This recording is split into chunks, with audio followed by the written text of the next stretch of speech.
గాంధీ భవన్లో కాంగ్రెస్ క్రమశిక్షణ కమిటీ సమావేశం ముగిసింది. క్రమశిక్షణ committee chairman MP Mallu Ravi మాట్లాడుతున్నారు. ఒకసారి ప్రత్యక్షంగా చూద్దాం.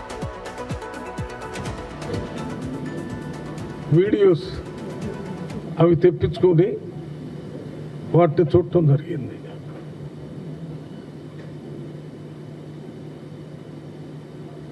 మరి వారు మాట్లాడిన దాన్ని వీడియోలో మేము చూస్తే ముఖ్యమంత్రి గారిని ఒక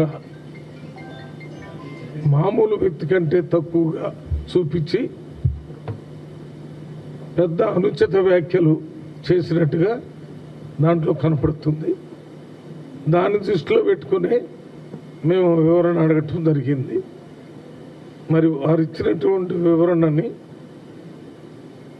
చదివిన తర్వాత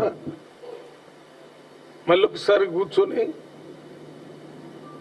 ఇంకా దీనికి సంబంధించినటువంటి ఇన్పుట్స్ కూడా చూసాం.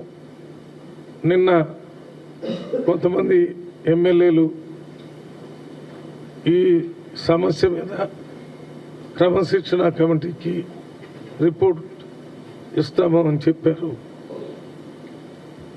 ఈరోజు కూడా ఎమ్మెల్యేలు కొంతమంది మాట్లాడి క్రమశిక్షణ కమిటీకి మేము కంప్లైంట్ ఇస్తామని చెప్పారు.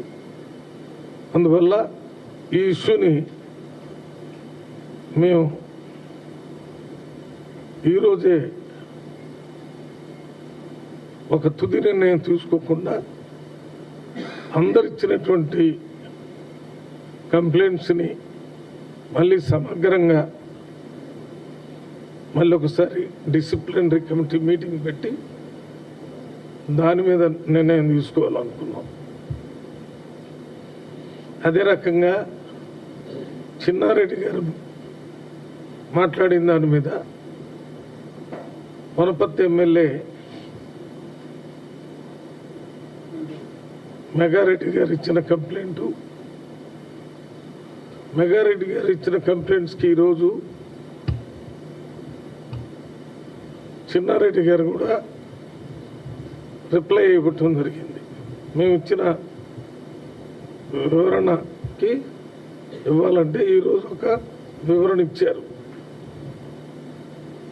ఆ వివరణ కూడా చదివాము. మరి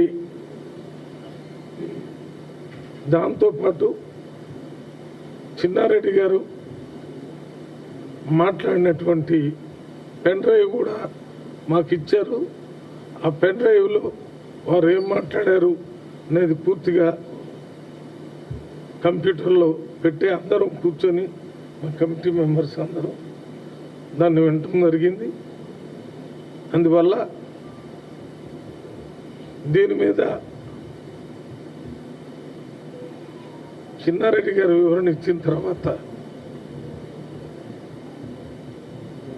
మరి ఈ కంప్లైంట్ చేసినటువంటి ఎమ్మెల్యేని మళ్ళీ ఒకసారి పిలిచి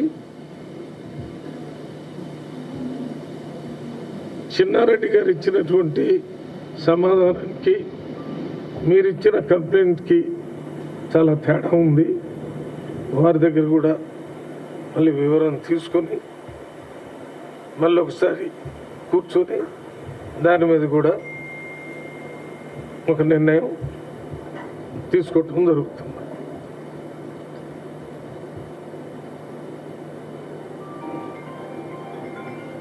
ఆదిలాబాద్లో జరిగిన ఒక PSC meeting, political affairs committee మీటింగ్లో అక్కడ ఆదిలాబాద్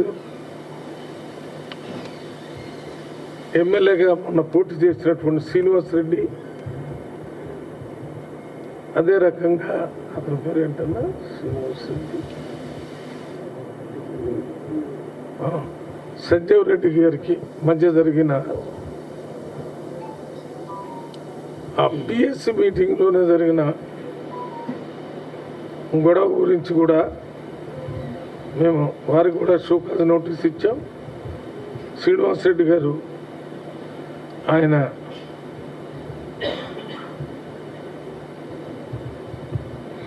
నేను ఆ రోజు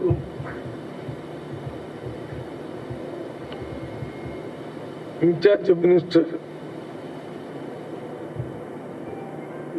జూపల్లి కృష్ణారావు గారు, ఏఐసిసి సెక్రటరీ వారి ముందే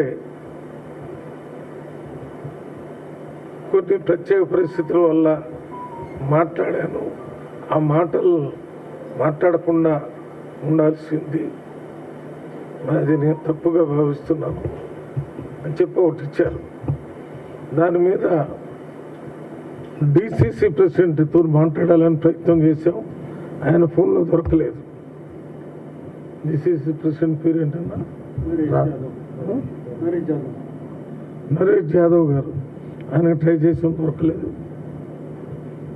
ఆ రోజు మీటింగ్లో ఉన్నటువంటి జూపల్లి కృష్ణారావు గారితో మాట్లాడాను. వారి అభిప్రాయాన్ని చెప్పారు. డిసిసి ప్రెసిడెంట్తో కూడా మాట్లాడిన తర్వాత ఈ కేసులో కూడా తుది నిర్ణయం తీసుకోవడం జరుగుతుంది. ఈ మూడు కాకుండా నిన్న మొన్న జక్కిడి ప్రభాకర్ రెడ్డి గారిని సస్పెండ్ చేసిన దాని మీద కూడా ప్రభాకర్ రెడ్డి గారు గాంధీ భవన్కి వచ్చి కొంత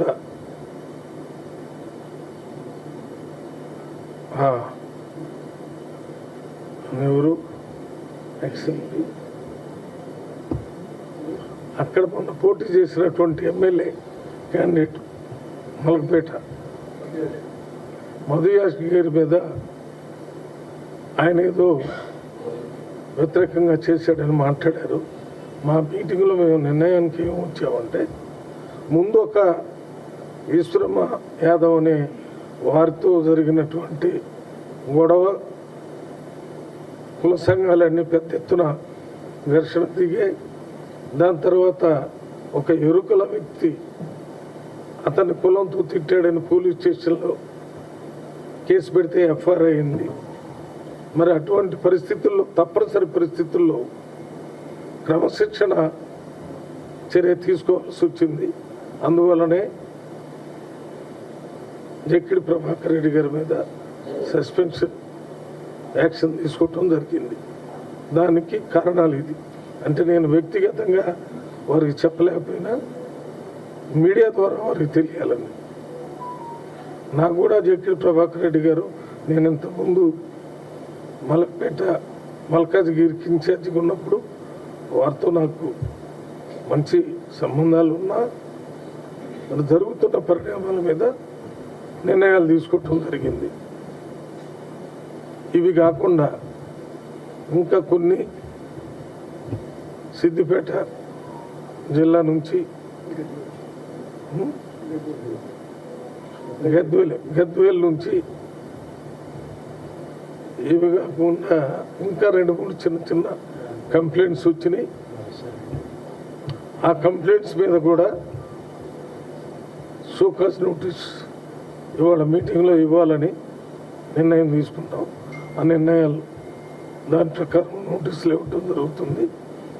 దానికి రిప్లై వచ్చిన తర్వాత దాన్ని బట్టి చర్యలు తీసుకోవటం జరుగుతుంది. వీటికన్నిటికీ మా కమిటీ ముఖ్య ఉద్దేశం, మా శ్యామ్మోహన్ గారు కానీ మా ఇతర సభ్యులు కానీ, మనకి వ్యక్తుల మీద ప్రేమ కానీ వ్యతిరేకత కానీ లేదు. ఉన్నది ఒక్కటే, కాంగ్రెస్ పార్టీ మీదనే మా కాన్సన్ట్రేషన్ అంతా. కాంగ్రెస్ పార్టీ వల్లనే ఈరోజు తెలంగాణలో ప్రజలందరికీ ప్రజాస్వామ్యం, ప్రజాపాలన వచ్చిందని మా పూర్తి నమ్మకం. ఈ కాంగ్రెస్ పార్టీ వల్లనే మాకు రైట్. అది సుదీర్ఘంగా మాట్లాడిన తర్వాత, అన్ని అంశాలు చర్చించిన తర్వాత, అటు చిన్నారెడ్డి అంశం కావచ్చు, లేకపోతే కొండా సురేఖ అంశానికి సంబంధించి కూడా వ్యక్తుల మీద మాకు ఎటువంటి ద్వేషం లేదు, కానీ పార్టీ ముఖ్యం, పార్టీ గీత దాటితే ఎవరైనా మాకు ఒకటే అని చెప్తున్నారు. అయినా సరే ఇంకా చర్యలు తీసుకోలేదు. మళ్ళీ ఒకసారి కూర్చొని చర్చించి చర్యలు తీసుకుంటామని మల్లు రవి చెప్తున్నారు.